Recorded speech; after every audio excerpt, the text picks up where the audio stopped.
Oh boy, Formula One as we know it has reached an all-time low. Well, one of the teams has. Can you take a guess at which one? Even though we called this out a week ago, sure enough, the rumours were true. That the new name for Alphatauri was Visa Cashapp Racing Bulls. Oh no, wait, no, it's not meant to be Racing Bulls. It's RB, even though the company itself is called Racing Bulls SPA as to the revised FIA entry list. Seriously, I don't know why they're doing this. You can tell that they know this whole exercise is kinda shameless, since on the official F1 website with their article on the name change, it doesn't have a single quote from any of the big bods at the team, including Peter Bayer, the CEO, Lauren Mekies, the new team principal, or even the likes of Oliver Mintzlaff, the boss of the Red Bull Group. Heck, they didn't even get a quote from Christian Horner in that announcement article. Whereas you look at the one that was introduced for the Filet Mignon F1 team, you couldn't get Alessandro Aluni Bravi to shut up about it, which made a lot of sense since his speciality was to do with marketing. But when it comes to this team, yeah, on this brand new announcement, they've been relatively quiet about it, as if they know that the public aren't going to like it, but they don't really want to draw attention to it. Even though the Instagram social media name change, and then they made it private, and then they made it... And as for the use of RB instead of Racing Bulls, this just screams out, "Hey, Visa, Cashapp, oh, don't worry about our name, we'll just truncate it, get out of the way. So that means your name and colours can rule the roost. It's Visa, Cashapp!" They internally call it, the staff, VCarb. Did they watch our video or something? Well, anyone at Faenza and Milton Keynes, and if you're watching this video, hi, give the kudos to this guy. He came up with it. I only happened to manifest it. But clearly, this and the Sauber rebrand has generated a lot of negative media across the world over the last few weeks, and F1 has seemingly not batted an eyelid about it. Even though in the history of the sport, them and the FIA have been very quick to lay down the hammer on certain teams and organisations for bringing the sport into disrepute. Surely this is an example of bringing it into disrepute, that everyone's just calling Formula One teams a bunch of cash cows? I mean, we know they're a bunch of cash cows anyway, but surely they wouldn't like to be called upon it by the overall media at large when you get the race calling Visa Cashapp RB the worst name in Formula One history. That's not the kind of press you want for your sport, is it? They're usually pretty hot when it comes to these sort of things, like they were with the 1999 BAR livery. Originally, that team, that was bought out by British American Tobacco, they wanted to run two separate liveries. That idea seemed kinda cool. The liveries, on their own, also looked really dazzling and cool and awesome, but the FIA took a dim view on that and just basically went, no, you gotta change it. And what did they do? Did they come up with a brand new livery, which was a really nice, elegant mix of the two colours, red and blue? No.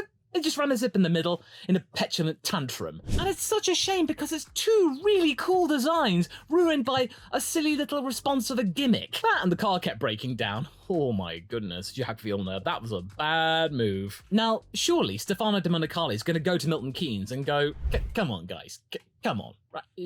Surely you could do better than that, right?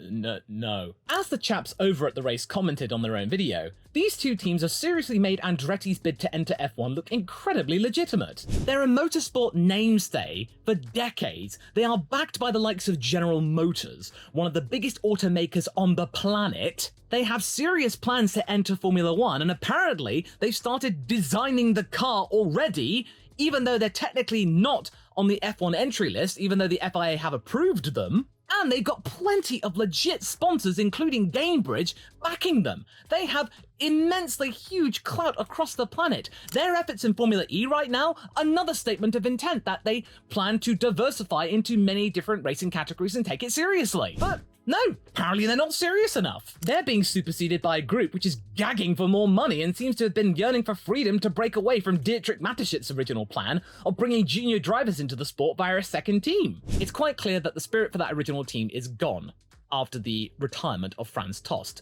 the remaining remnant of the original Toro Rosso days. The new monkeys are running the zoo and they're completely running riot with the original concept. All of this is the project of Christian Horner and Peter Bayer to try and turn this team into not just a junior team. No, we're not doing that. We want this team to be successful in its own right, get at least P5 in the constructors, and maybe even be competitive against the main Red Bull team. And as for the junior drivers, oh, do we have to? Oh, all right, Dr. Marco, we'll try and get a junior driver in if we want to.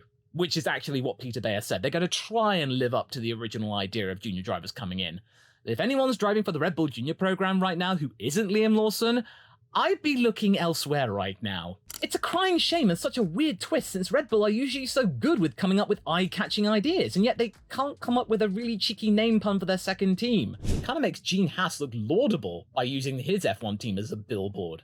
At least the name Haas has some kind of racing cred. Okay, I said as much as I need to say about this particular topic, but I've also got a couple of other examples to show you. Other cases of incredibly brash decisions when it comes to drumming up cash and selling yourself to sponsors. One of them going back to the very late 1950s. Whatever you think of it, F1 teams trying to generate money from sponsors is nothing new. And in some cases, they get incredibly desperate to try and grab that cash.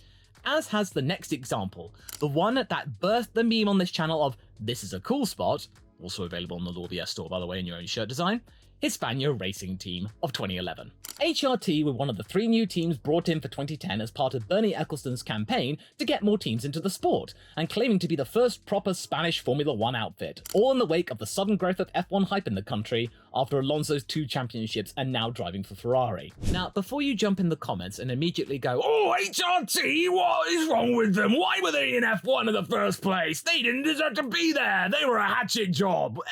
Look, it's a lot more complicated than that. They, as well as Lotus and Virgin, were sold a pup.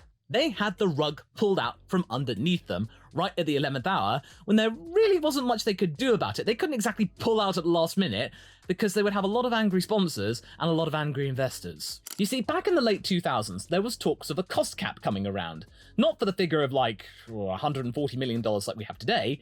We're talking 40 million at one point to respond to the credit crunch. But naturally, the bigger teams didn't like that because they wanted to keep spending money to remain competitive.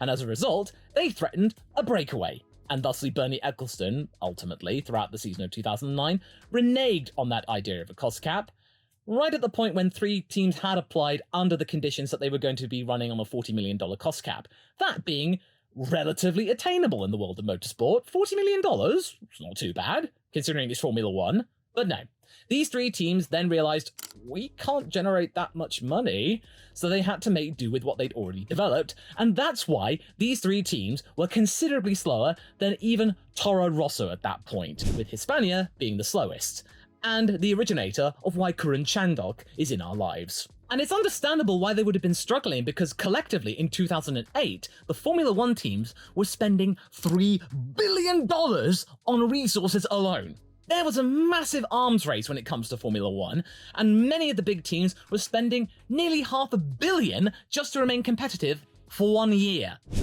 Yeah, you can understand why back in the day, Formula 1 teams constantly folded. And it's a miracle that those 3 teams did not fold within the space of a year. Come 2011, things were going downhill fast for Hispania, them kind of rebranding into HRT, since in the middle of 2010, their ties with Dallara, who built their chassis, completely broke down. And it sort of pioneered, in a way, the relationship that Dallara continues to have with Haas. They also burned bridges with the F1 Teams Association, FOTA, for not paying their membership fee. But if you asked anyone at HRT, they basically said that they were done with talking with the bigger teams, wary of all of the politics, and that they were against the smaller teams, but I'm inclined to believe the former. And so, in an attempt to drum up some hype and cash, they undertook a push to get new sponsorship, having made ties with livery designer Daniel Simon from Cosmic Motors Design. Yes, the overall use of a checkered flag is a little bit on the nose for a racing team, but the way it was carried off in terms of the basic livery was not too shabby indeed. It was quite good. But then it all falls apart, and it's become part of F1 memery that where the sponsors were supposed to be were taken up with loads of really corny phrases, such as, "This could be you! Your logo here!" And of course, one we all love, "This is a cool spot." But to be fair, this is a much better effort than what the Tyrrells did in the mid-90s when their cars were practically bare. The sign that the team was really struggling. It was a very bad time to be a Tyrrell fan, because usually when you see a white car in Formula 1, they haven't got much money. And that 2011 livery is a lot better than the 2010 one with that drab grey affair, and the one that Sauber eventually inherited, them probably looking at that drab grey and going, "Ooh, that's sexy." When you read up on Daniel Simon's intentions and what his goal was for the livery, it was quite a laudable affair. with him trying to hype up the growing blandness of liveries with a very punchy affair, whilst also working around the conventional spots where sponsors would usually put their stickers, such as the side pods, the nose, and the wings. Another thing that Simon was trying to go for here was the idea of trying to be playful and characterful with the livery design. Try and establish HRT with a brand, some sort of identity, and who they're all about in Formula One. Naturally, since they became HRT, the Spanish angle was no longer an issue, and therefore they had to come up with something else. So this motif doesn't seem too bad. It's a little bit corny, sure, but it's cheeky, it's a little bit fun, it's got a racing angle on it. So the intentions of Daniel Simon were really noble, and the fact they put in so much of an effort, and to get an outside consultant doing it is sort of the precursor to what we had with Sean Bull when he designed the A521, which has now become a modern classic. Oh, that was so good. Shame the BWT pink ruined that. They had to do something to get more money to survive, and this was a gutsy decision as the overall concept isn't all that bad, and it's definitely striking. But some of the quotes that they used on the car, such as, "Don't talk to the driver at max G," yeah, this is F1, mate, not Top Gun. Because there were a lot of jet fighter motifs on here as well, such as crosshairs and arrows and stuff like that. With HRT, I could forgive them for trying to do all that. They had to try anything to gain attention. But for VCarb? Well, there's no real concern about their future in terms of money. They're doing just fine, since they have the same shareholders of Red Bull Racing and the Red Bull Group, so they're not really looking low on cash here. And for Dietrich Mateschitz, it really wasn't that much of an issue if the team wasn't all that lucrative. So long as it met with the brief of getting youngsters into F1 who had the potential to become world champions, or at least solid long-term drivers, then that was the main thing. Now he's gone, the intention of that team is also gone. And now it seems with the new boss of Red Bull, this second team has to pull its weight and drum up some cash from external sponsors instead of the main Red Bull group trying to foot the bill. Which is why I think they got rid of the Alphatauri concept, because when you think about it, having that Alphatauri logo all over the car, whilst it's a very bold and artistic livery, and also a modern classic, one I really love, especially the 2021 variant, you just get the feeling that all of that, Alphatauri, it's not generating enough money. Sure, it's promoting a Red Bull brand, but all of that space could be used for two big notable brands. It's just dead space as far as they're concerned. And Alphatauri has probably reached its saturation point with the fans, where diminishing returns are a big factor here. So the naming rights have basically just become some sort of currency here. But this is not the first time this has happened within Formula One.